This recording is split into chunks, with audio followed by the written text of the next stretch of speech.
Hey folks, welcome back to Did They Wang It? A series where I look at a game and compare it to its remake to see if it's any good, you know? Today we're looking at Final Fantasy. More like lots of fantasies, because there's so many games. Shut up. Final Fantasy is one of the longest running video game franchises of all time. It is one of the most iconic video game franchises of all time. It is without a doubt the most popular and well-known series of JRPGs ever. When you think JRPG, you think Final Fantasy. And it didn't start out that way.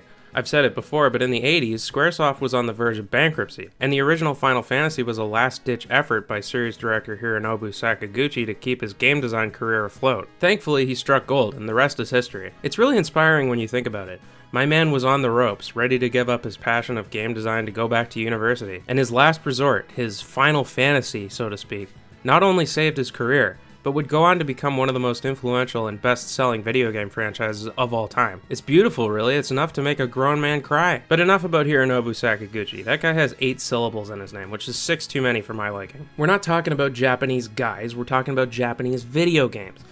Namely, Final Fantasy. Kind of lost my train of thought there. Right, yeah, so Final Fantasy went on to become one of the biggest media franchises to ever exist, with a main series, spin-offs, movies, books, merchandise up the ass, you name it. You can get a Moogle on anything, trust me. But let's cut to the chase here. We're not just talking about any Final Fantasy game. You read the title, baby. We're talking about Final Fantasy VII. Although given that it's in Roman numerals, I would forgive you if you weren't able to immediately figure that out. Honestly, I credit my ability to read Roman numerals to Final Fantasy. And people say video games make you stupid. Where the fuck does one even begin when it comes to Final Fantasy VII? It's widely considered to be one of the best video games ever made, and many fans consider it to be the magnum opus of the Final Fantasy series. And why is that? Well, I mean, it's kind of obvious when you think about it. I mean, sure, it's an amazing game, but I think it had more than just that going for it. Releasing in 1997, it was the first Final Fantasy game of the next generation, coming out on the fancy new PlayStation, one of the best-selling video game consoles of all time. The graphics were unbelievable. Okay, look. No, they were, trust me. I mean, look at Final Fantasy VI. We went from little chibi sprites to, like, actual people and beautiful pre-rendered backgrounds.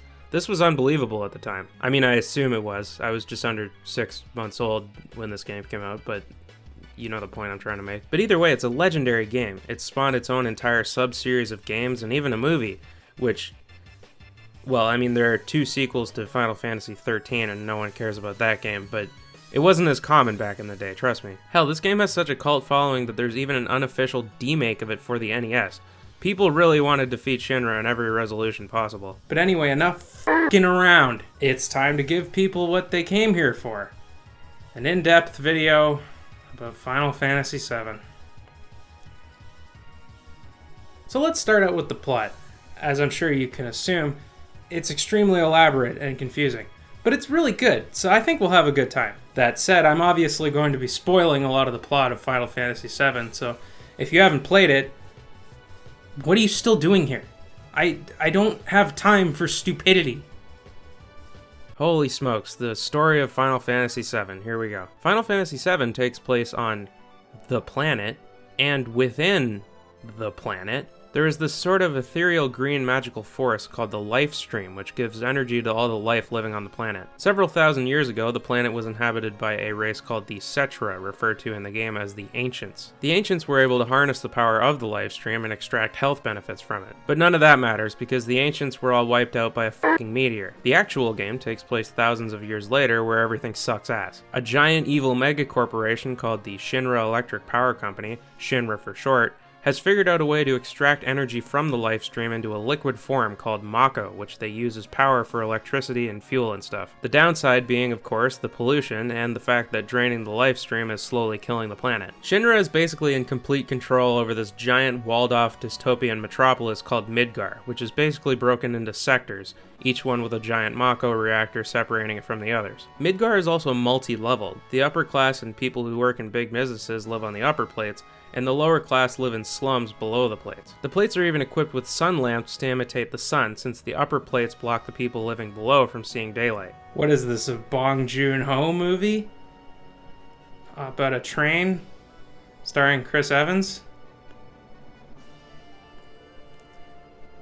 What is it, one of those or something? But that's the background in a nutshell. The game opens on this amazing slow zoom out sequence that shows the city of Midgar in the background of the logo with this triumphant overture playing. It then zooms into a different sector of Midgar where a train is arriving at a station between the sectors. Out from the train comes our protagonist, Cloud Strife, the de facto mascot of the Final Fantasy series. Cloud is a mercenary and former Shinra soldier hired by eco-terrorist organization Avalanche to assist them in their mission to blow up the Mako reactor between sectors 1 and maybe 9 or 8, I guess, or 0. Fuck, I don't know, one of the Mako generators. Avalanche is led by another main character, Barrett Wallace, a big beefy dude who has an automatic Gatling gun instead of a right hand, which is fucking baller. Fun fact, Barrett is actually the first black playable character in the Final Fantasy series, so that's pretty neat. Also, Biggs, Wedge, and Jesse are there, but nobody fucking cares. Anyway, after Barrett and Cloud defeat a giant scorpion robot, they set the bomb on the reactor and get the hell out of there. The gang heads back to Avalanche HQ, i.e. a bar in the Sector 7 slums called 7th Heaven, where we meet Tifa Lockhart, a member of Avalanche who runs the bar and is also a childhood friend of Cloud's, who serves as a major love interest for him. She is a great character, and she's also...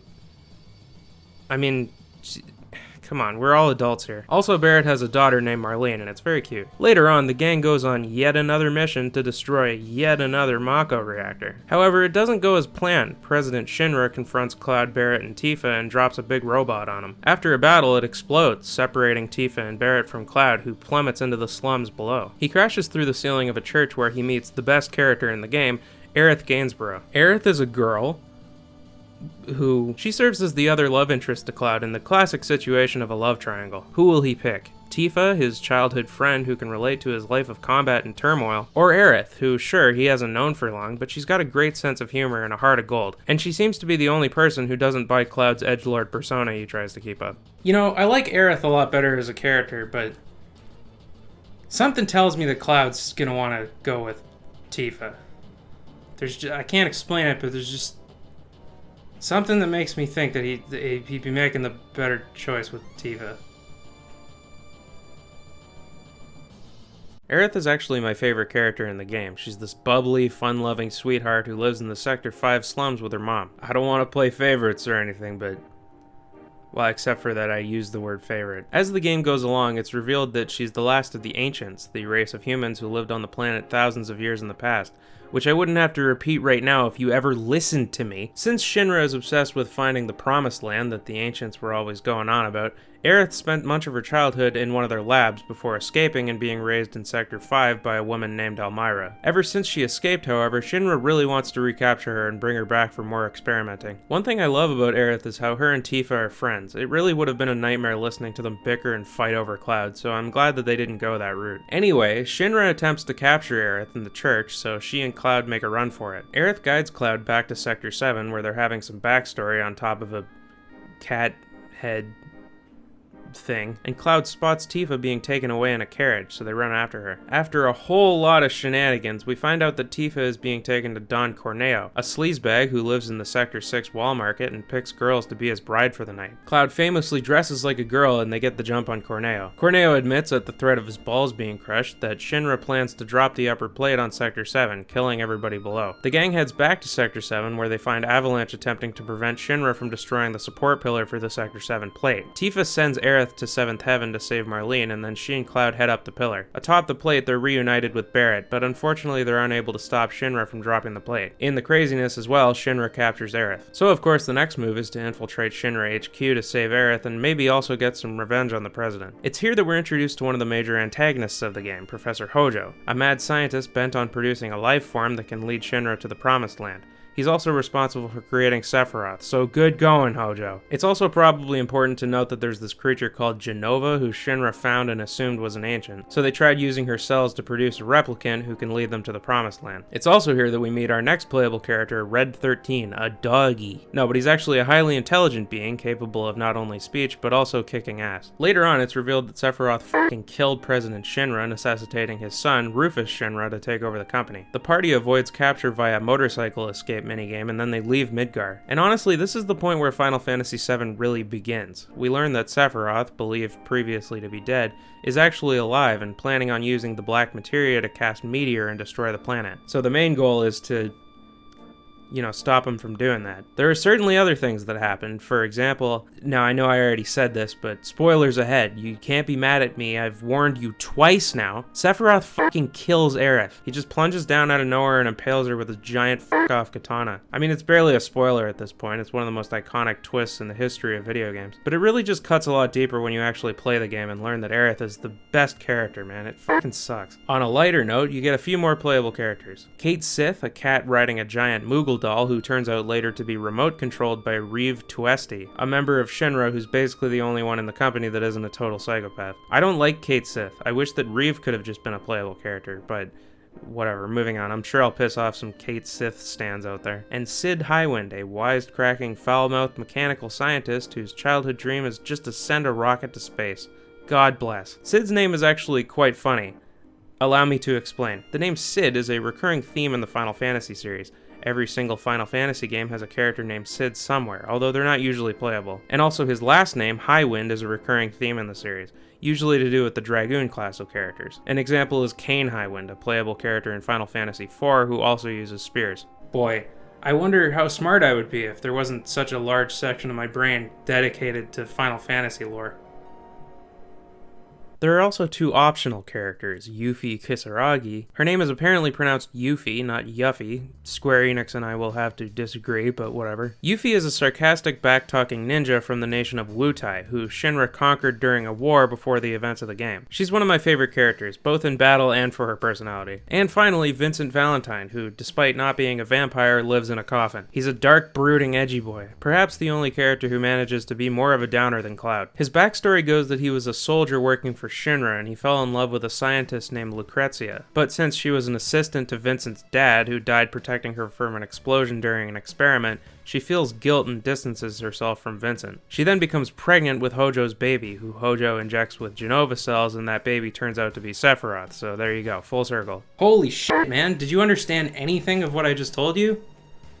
I wouldn't blame you if you didn't. Final Fantasy games always have crazy, over-the-top plots, but Final Fantasy VII... You could write an entire literary thesis about this game, man. It's pretty neat, really. It actually has a lot to say about class struggle and environmentalism. Most of the other Final Fantasy games are just about crystals, or whatever. But I'm sick of talking about Cloud and all his girlfriends, okay? Let's talk about that gameplay.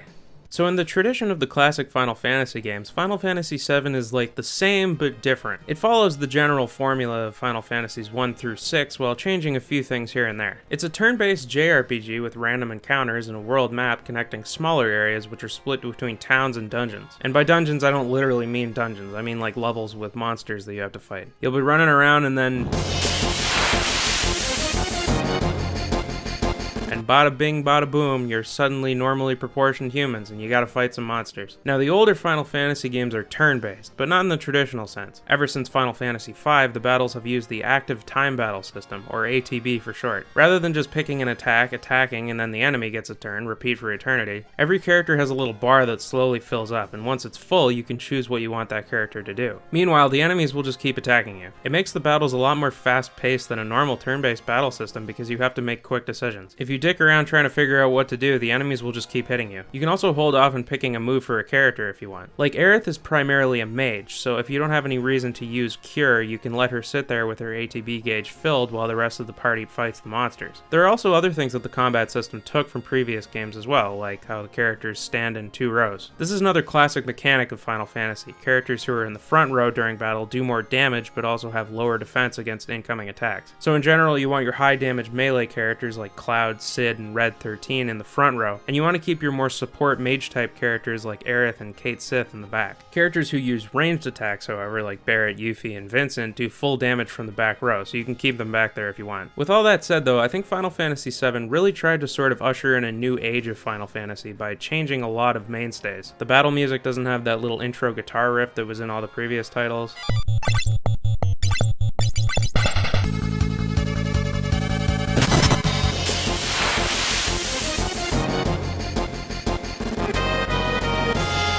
The victory fanfare doesn't have the same tune at the end.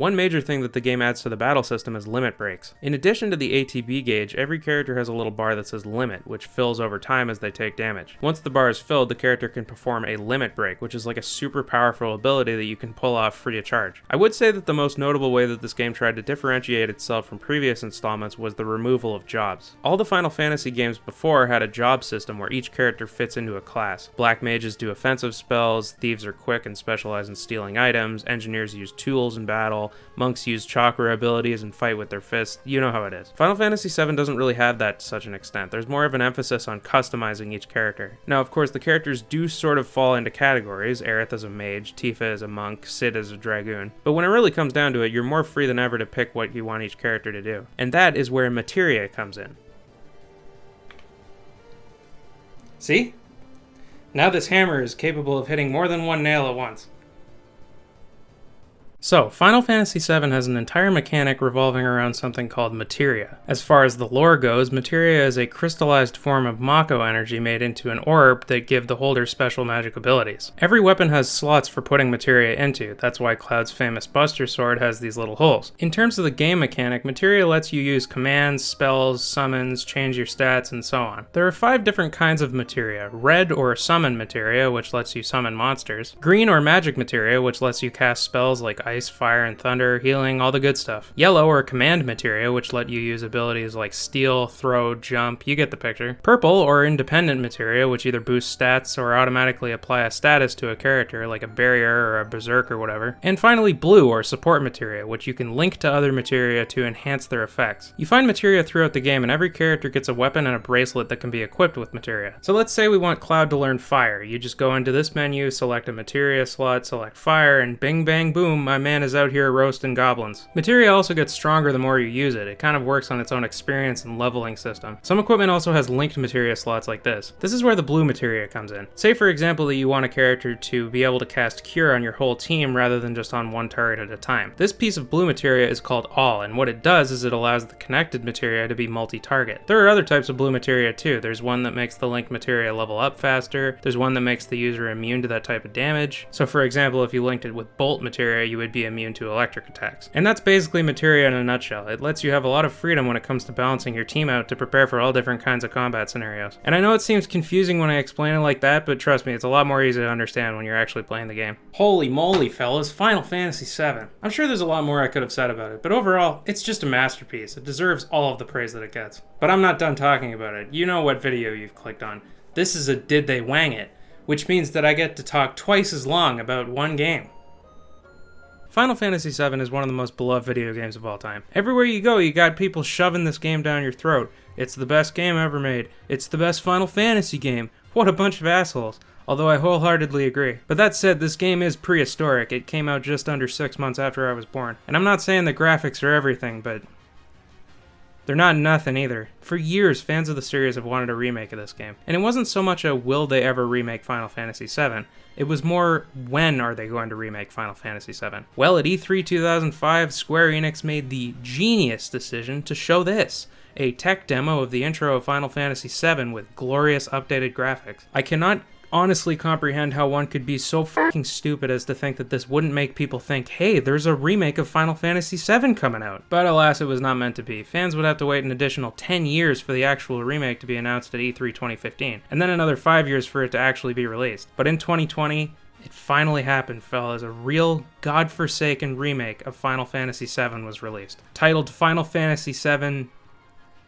Remake. Well, I guess the alternative would have just been calling it Final Fantasy VII, which would arguably be worse, so whatever. So let's get the fuck into it. I'm shaking over here. My blood sugar is very low. Final Fantasy VII Remake starts out exactly how you want it to. The cutscene of Aerith inspecting the broken Mako valve straight out of the original, but now in brain-melting HD. It zooms out to show the city of Midgar, and then Meteor drops. Final Fantasy VII Remake. And then it whooshes back down to show Avalanche jumping off the train on their mission to blow out the Mako reactor. There he is. And there he is. And with that, let's get into the game.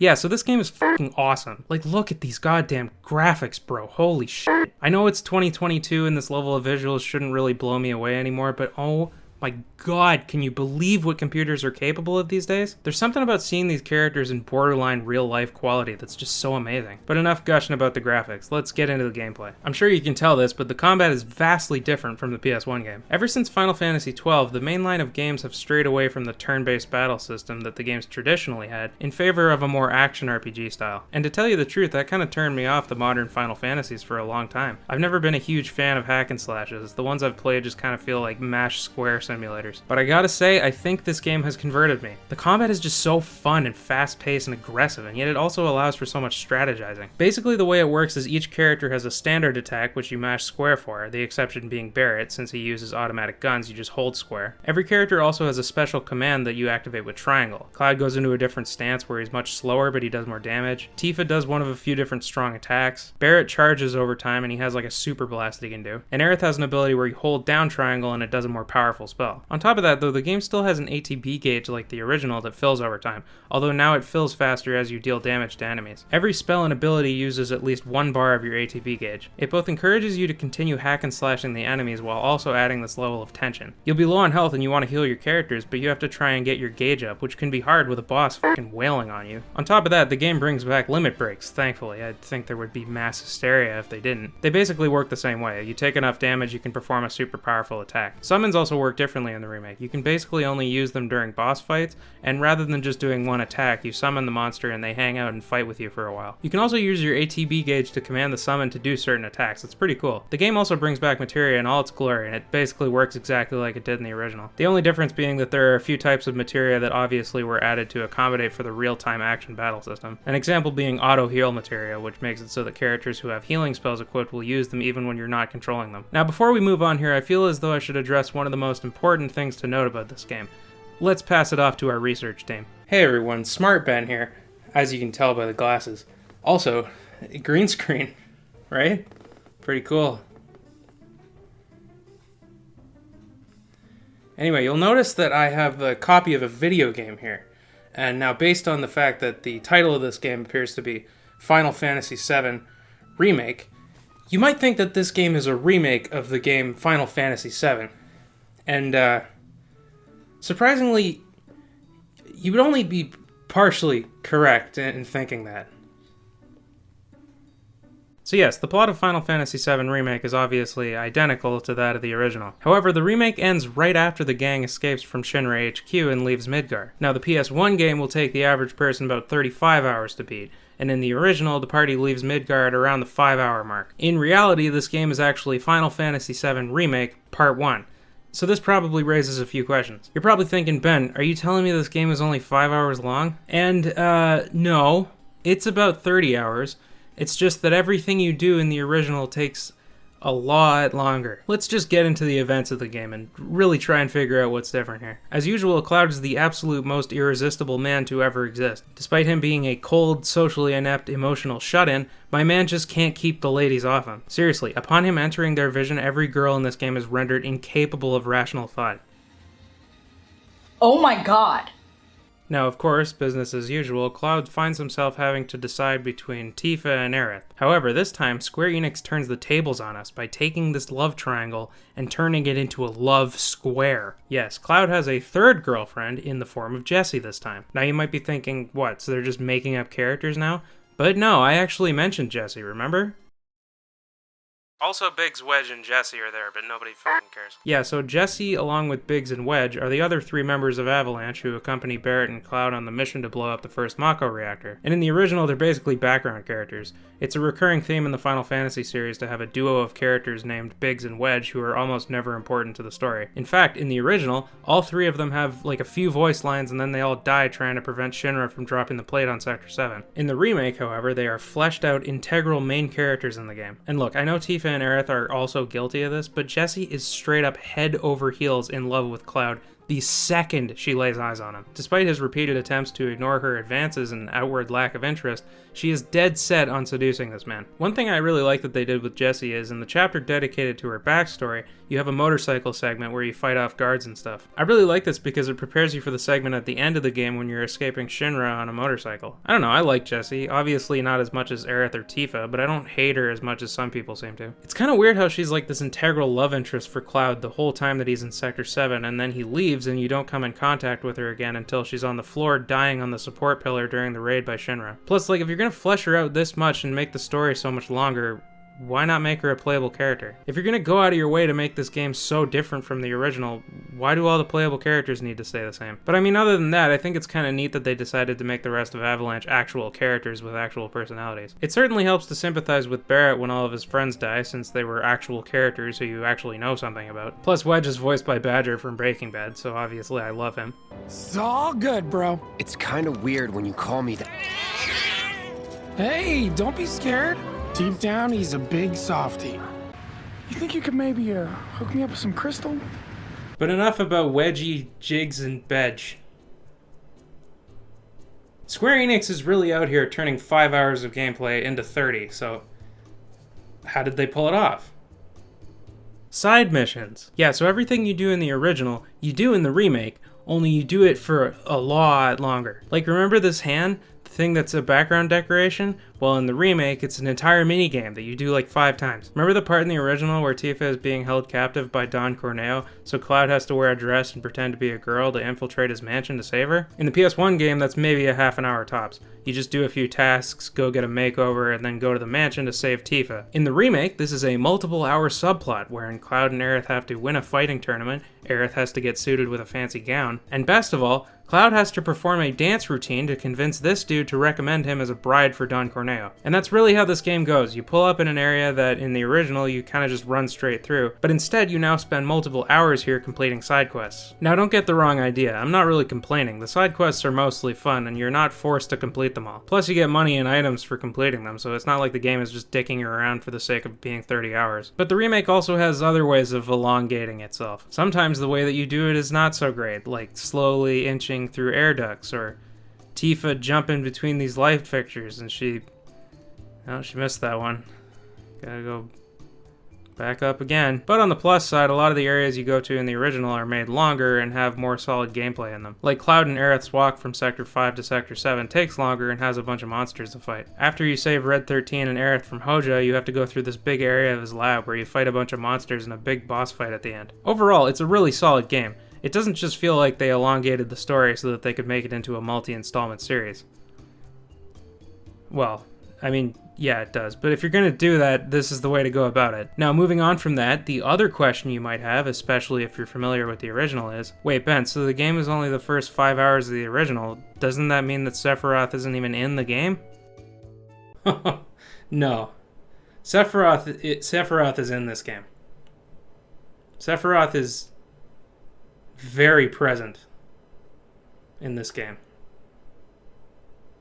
Now look, everybody knows that the main villain of Final Fantasy VII is Sephiroth. As much as Cloud is the most iconic hero of the Final Fantasy series, Sephiroth is the most iconic villain of the series. But the thing is, Sephiroth doesn't even appear in the PS1 game until a flashback in the town of Kalm, where the party goes after escaping Midgar. And in the flashback, it's revealed that he and Cloud served together as Shinra soldiers. So yeah, based on the timeline of the original, that means that Sephiroth logically shouldn't even appear once in this game. But come on, bro, we can't release a Final Fantasy VII remake without Sephiroth. People love Sephiroth. How are we gonna put him in Smash Bros if we don't retcon the original to have cool long sword man in the game? So yeah, Sephiroth appears like a bazillion times in this game, pretty much exclusively in flashbacks or in Cloud's hallucinations. Like, remember the iconic scene of Sephiroth standing amongst his destruction after setting fire to Cloud's hometown? That happens not quite an hour into the remake, right after Avalanche blows up the first Mako reactor. Like, come on, man. They obviously just put it in earlier because it's not supposed to happen until the remake ends, but they wanted to shove Sephiroth in there because he's cool. But, like, it's really unbelievable how liberal they were with shoving Sephiroth all over this game. Every single time any kind of major plot point happens, Cloud gets a headache and Sephiroth appears in front of him like, hey bro, remember me? I'm the bad guy, just in case you forgot. It's not like Sephiroth is completely absent from the story prior to his appearance in COM. The characters are constantly talking about him. The amount that the characters talk about him and describe him as this infinitely powerful psychopathic super soldier just builds mystique about him. It makes the payoff when he finally appears all that much better. Hell, he even kills President Shinra. You don't see him do it, but Cloud recognizes his sword. Like, I know, the major rule of narrative storytelling is show, don't tell, but that doesn't always apply. I don't need to see him impale President Shinra. The sword would have been good enough. Like, look, I'm not inherently opposed to Sephiroth showing up before he's supposed to. It's just the fact that it was so clear that the only reason that they had him show up so many times is because he's a cool, marketable villain. And yeah, I know, giant corporation forgoes artistic integrity for financial gain. Truly an unprecedented sequence of events. But you know, it's just my opinion. If you disagree, I respect that. God bless. And that's the Final Fantasy VII Remake. Now, I know I ended off with a rant about how Sephiroth was shoehorned into this game for money, but I don't want to give off the idea that I don't like this game. Because I do like this game. I would go so far as to say that I love this game. I mean, I beat it in a few days.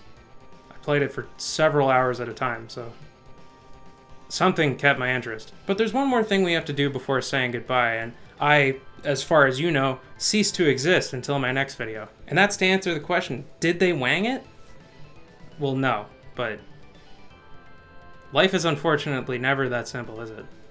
Throughout the long history of Did They Wang It, I have looked at a not-so-great remake, a really good remake, and one of the best remakes of all time. So where does Final Fantasy VII Remake fall on the spectrum? Well, I don't know if I can really say because it isn't finished yet. It's a bold move to remake 1/7 of a game and then title it Final Fantasy VII Remake. But then again, it's also a bold endeavor to remake a game that is considered to be one of the greatest of all time. Like, there are a lot of expectations going into a project like that. And if you screw it up, you're going to be hunted down and ritualistically murdered. That's just the way it is. But with all that said, Final Fantasy VII Remake is awesome. The visuals are unbelievable, the characters are as lovable as ever. There's something about seeing Barrett's relationship with his daughter that's just so much more effective when the characters actually have acted voice lines. I love Aerith even more than I did before because her voice actress did such a good job of portraying her bubbly but sarcastic personality. And the combat is just so goddamn good, man. It's fast-paced, balanced, it's genuinely worth it to use all the characters. It just makes you want to go into fights. It doesn't feel like a chore. I gotta say, it's a weird move to remake such a small portion of a game, but I really like this game, so I'm looking forward to Final Fantasy VII Remake Part 2. Whenever that comes out. I think we can put this in the didn't wang it category. Much like Resident Evil, it's a remake that complements the source material. It's a new experience that doesn't make the original PS1 game obsolete. Plus, it doesn't have random battles, so f*** the PS1 game. I'm kidding, this is one of my favorite video games ever made. Well, folks, I did it. I talked about Final Fantasy VII. I bet all those people who said that I couldn't feel really stupid right now, huh? But hey, on the bright side, this is the first 5 hours of a 35-hour game, so mathematically, we're looking at another 6 installments. So I guess I'll let you know how I feel about the full remake the same year that my first grandchild is born.